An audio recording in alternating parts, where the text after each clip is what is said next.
Welcome to Musical Mondays.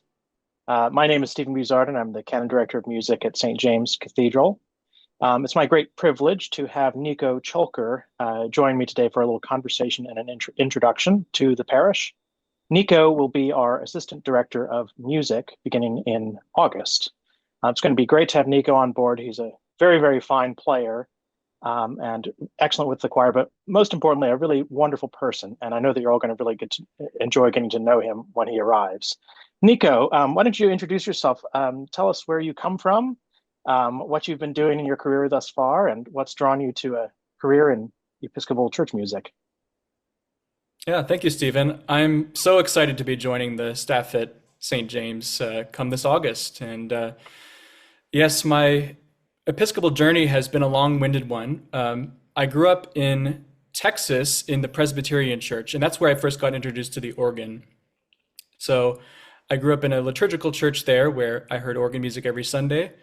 And soon after, I started taking organ lessons around the age of 11. That journey landed me eventually in Australia.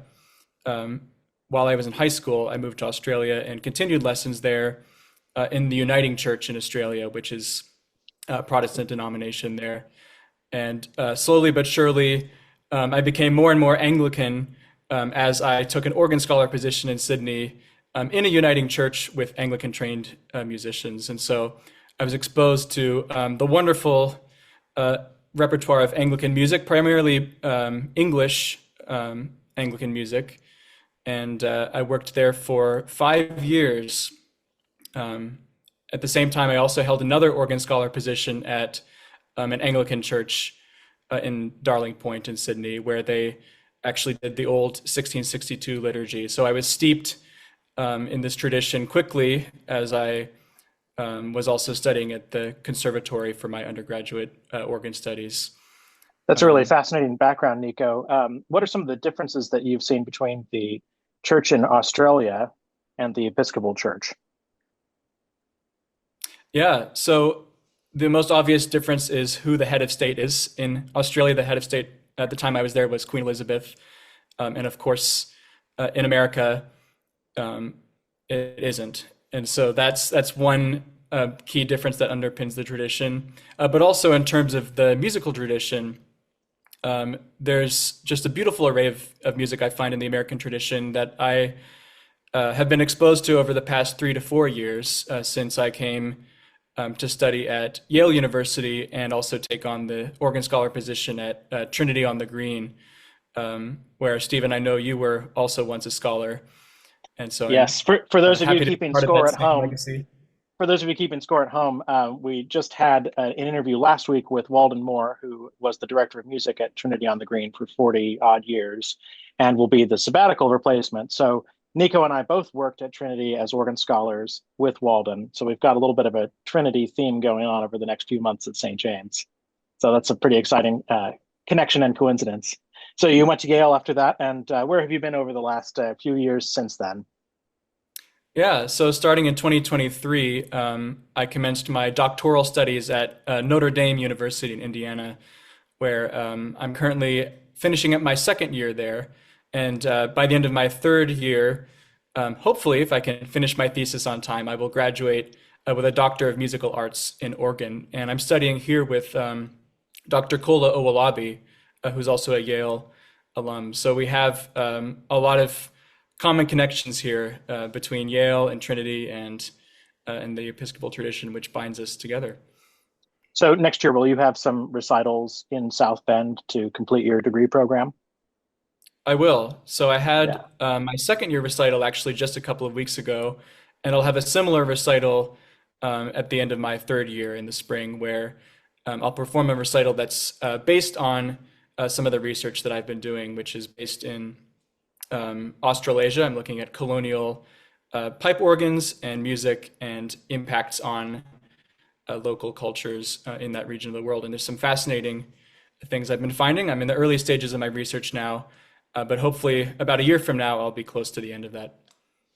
Fantastic. It sounds like we'll have to do a St. James field trip down to South Bend to hear your final recital there. And it'd be great to learn more about that maybe in some future musical Mondays once you've started in the fall with us. So Nico, what is it about church music that really draws you toward working at a place like St. James? Yeah, the thing I love about church music is there's just so many different areas of one's artistic self that you can explore. And whether that's making music with other people, making your own music at the organ late at night, practicing in the church, or um, also binding the community together and following the values of Jesus Christ, who ultimately we all follow in a church context. And so I think it's a beautiful harmony between all these facets of life that all comes together in the church. And so to work with choirs, to play the organ, and also ultimately to provide an experience for worship for not only myself and not only for just the musicians, but for everybody in attendance. That's fantastic. Now, just tell us a little bit more about yourself outside of work. What other sort of things are you interested in, and what does the rest of your life look like? Yeah, well, of course, music is a big part of what I do. But apart from that, I love to stay up to date on the news. I love science and technology. So that's an area that's particularly interesting right now in the world.